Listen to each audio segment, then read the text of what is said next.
Hello everyone, this is your Speakers Bank podcast team, Ferdinand, Carlo, and my name is Thomas. Our guest today is one of our speakers, Rohan Mullin. In this series of podcasts, we will tackle specific parts of Rohan's life as it is reflected in his book. Today, in our second podcast episode, we are going to focus on his life and life experience. For this episode, we will talk about chapter 3 and 4 that focuses on Rohan's brain surgery and his experiences in hospital. How are you, Rohan? I'm wonderful, thank you. So basically, as discussed, I'm a former Australian athlete that suffered a massive stroke over 8 years ago and was paralysed down the whole left side of my body. So I had what's known as a hemorrhagic bleed. So basically, I had to have brain surgery to save my life, and they had to remove part of my skull to relieve the pressure in my brain. And after my brain surgery, it left me with 47 staples in my head. So I've got the coolest scar you could ever believe. So after my brain surgery, I went from Royal Melbourne to Footscray Hospital, where I did recovery for about, that part was a bit of a blur to me because I was drugged up all the time. I didn't know where I was. But after Footscray, I moved from Footscray to Sunshine Hospital to start rehabilitation. Oh. And Sunshine Hospital, FYI, is the best hospital I know of for rehabilitation. The physios and the staff there are the best in Australia. Well, that's good. So I was really lucky with that. But the problem had been is that because I had been in a bed for around 6 weeks, I hadn't been up and moving around. So for the first few months of being in Sunshine Hospital, I couldn't even sit up in a chair because all my core had gone. So basically I had to relearn from day one. I had to relearn everything. From being able to sit up in a chair, not just a wheelchair, but any type of chair, I would collapse over because I lost all my core. They say that it takes about 48 hours and your muscles start to waste away. So being in a bed for around 6 weeks didn't help at all. So I had to learn to transfer from a hospital bed into a wheelchair. And they had a thing called a slide board, but for some reason I could never really understand how to slide. It's called a slide board, meaning you slide across it. But for some reason, I always kept trying to stand up and transfer across. And being someone who's 6'2", they were really worried about that. So then they use a hoist to hoist you in out of bed. They put a harness around you and they hoist you out of bed and then hoist you into the wheelchair.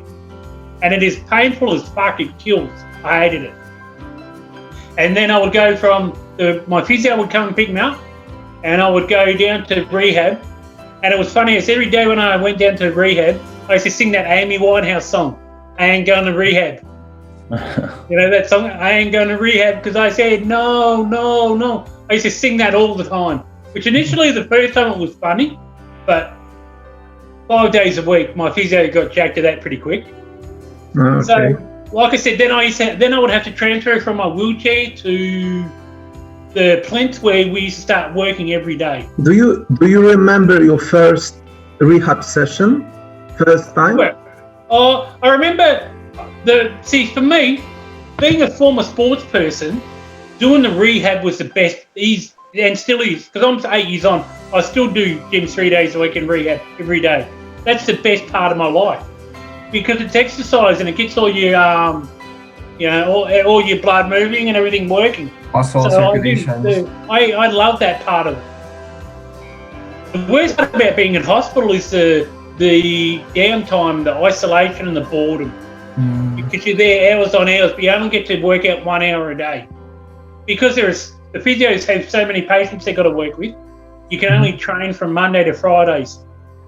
So the other thing that really sucked was weekends. Weekends sucked because you couldn't do any physio and you were stuck in your bed all weekend. You couldn't do anything. Did you get any visitors?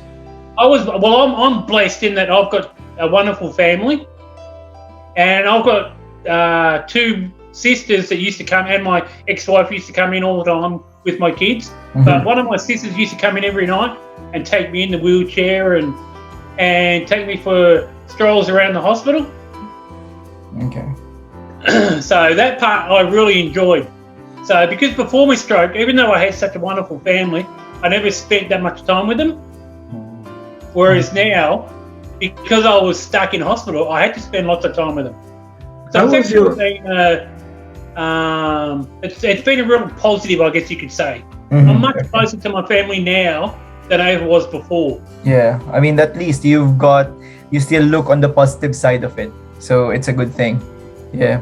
I mean, even though whatever happens, you still look on some positive side that was brought into this. I mean, that was brought into you with this kind of incident. Well, see, I've always been a person that you have to start from somewhere. And being, again, my sports background trained me, prepared me for having a stroke. I was young enough, I was strong enough, and I still had the mental determination. I was fortunate that even though my stroke was so large, my cognitive side of things was quite good. I could still talk, and I could think for myself. And good. So, well, I can still talk because I've never shut up since. Yeah, So, yeah. But so, how do you deal with while doing your activities of daily living, like showering, toileting? So how do you deal with it? So like you mentioned that after you're brought to the hospital, so it's like a new environment. So like how do you perceive those changes? Like the nurses are putting you to the toilet using a hoist and then transferring you using a machine. How do you perceive it? Is it like something a negative, or how do you I'll give you an analogy. They say that when a woman has a baby, she loses all her dignity.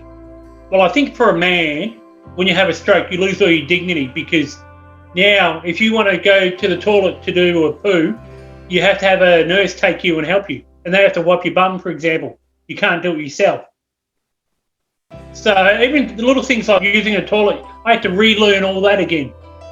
So you lose all your dignity. And like my friends from softball used to come in, because the nurses are quite attractive, and they used to think, oh, this is so good, you get showered by attractive nurses. I'm like, nah, it's not like that. It's not like the movies you watch on TV or whatever you might watch. I'm like, the nurses are there to do a job and to get you prepared for your day's work, whether it be get you dressed, get you fed. Because even things as simple as eating, when you've only got the use of one hand, you'd be amazed how hard it is to open up. They give you the little juices. Now, sometimes good nurses will understand they have to open it for you, but if you've got a young nurse that is inexperienced and doesn't understand, you've got to then spend the next 10 minutes trying to open that juice by yourself, because you don't want to ask for help. Well, I didn't. So the use of only having one arm, not being able to walk, but the use of only one arm makes a massive difference to your life. So, like I said, I was always in control of my life. I ran my own companies. I was a pitcher in softball, so I had control. Well, after having the stroke, I lost all control of my life. I was reliant on people all the time, and I hated that feeling. How long did it take you to get independent enough to get out of hospital? I spent 20 weeks in Sunshine Hospital, and after 20 weeks, I still couldn't walk. I was still in a wheelchair. When I say I couldn't walk, I started to walk. I could walk with 3 people helping me. I had someone on my left, someone on my right, and someone to brace my left knee. Because of my years of playing sports, I actually had a dicky knee as well. So I was worried about my knee giving out on me. So I left hospital in a wheelchair and went home with my ex-wife. And basically then it was all up to my ex-wife to do everything. So there was a lot of pressure on her. She was obviously my wife at the time. But so then I went from 20 weeks in a hospital. And to be honest with you, that was the hardest part. Leaving hospital, not being able to walk. I felt like a failure, because I'd given everything I could, but I felt like I had let down the medical team. And to be honest with you, years afterwards, I still speak to a psychologist about that. The only thing that ever makes me cry is when I think about that I let my physios down, which they don't look at it that way because they know how bad I was.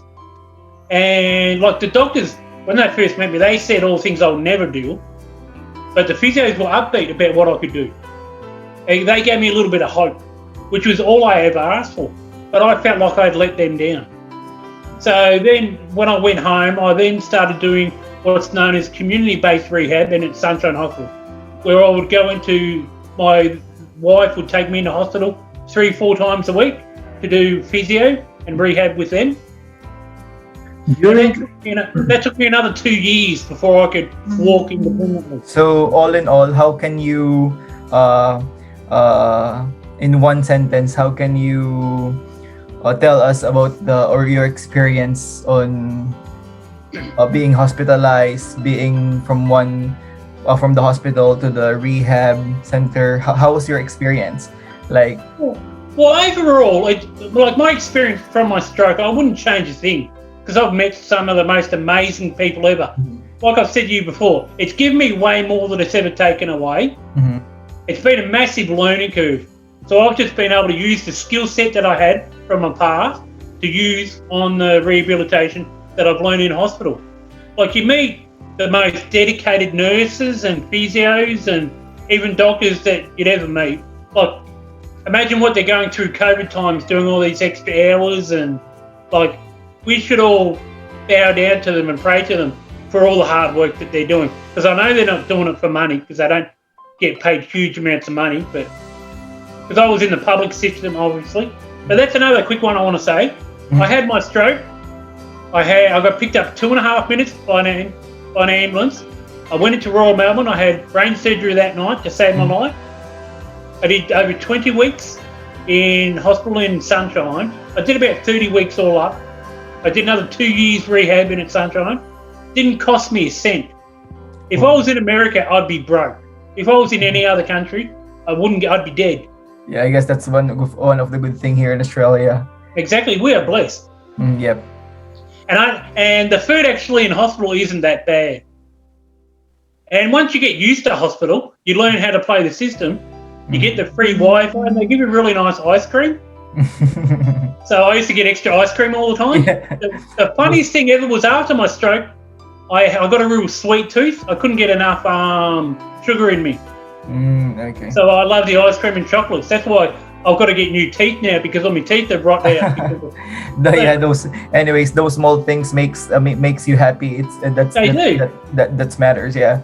So Tom, do you have any questions before we end this podcast, or you, John? Do you have any questions? Yeah, just a question. Did you get any psychological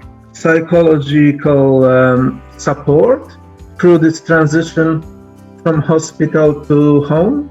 I did. Okay. Have you found it helpful or? Well, I found it massively helpful. Okay. My psychologist said the best thing to me ever. She said, because I said to her, I said up front, I said, I don't think I need to see you. I think I'm pretty good. And she said up front, she goes, Rohan, 95% of the time you're probably really good. She goes, I'm here to give you the tools for that other 5% of the time. And she taught me things like mindfulness and meditation. And all those things have helped me in the next few years coming forward, because it's a massive, what I didn't know was how long the journey would be. I thought my stroke was like having a knee injury where I would do 6 weeks rehab and I'd be fine. Yeah, but it's a different. 8 years on and I'm still fucked. So, but. Yeah. Anyway, takes a long time. Yeah. Thank you for sharing your experience with us, Rohan. So, I think that's it for this podcast session. It's good to know your experiences during the hospital. I mean, how your hospital experiences, how your rehabilitation experiences. It's good to know how did you deal with it, how did you cope with things, and then doing your activities of daily living with the help of those healthcare teams and stuff, doctors, nurses, psychologists everywhere.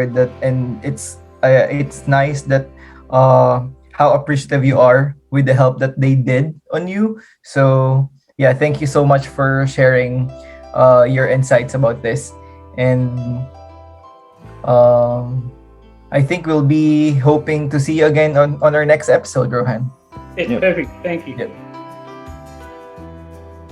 So like if you have any questions or suggestions or any topic that you want us to cover the next podcast, please contact us on 0396877066 or visit www.speakersbank.org.au. And once again, this is John and Ferdinand and Tom. Thank you once again, and don't forget to subscribe to our YouTube channel, Speakers Bank, and to follow us in Facebook, Twitter, Instagram, and LinkedIn. So have a great day, everyone, and see you for the next podcast. Yep. See you guys. Thank Again, you. thanks, Rohan. Thanks, Tom. Thank you. Thanks, everyone. Ron, thanks, Tom. Thanks, John. Yep. Johnny.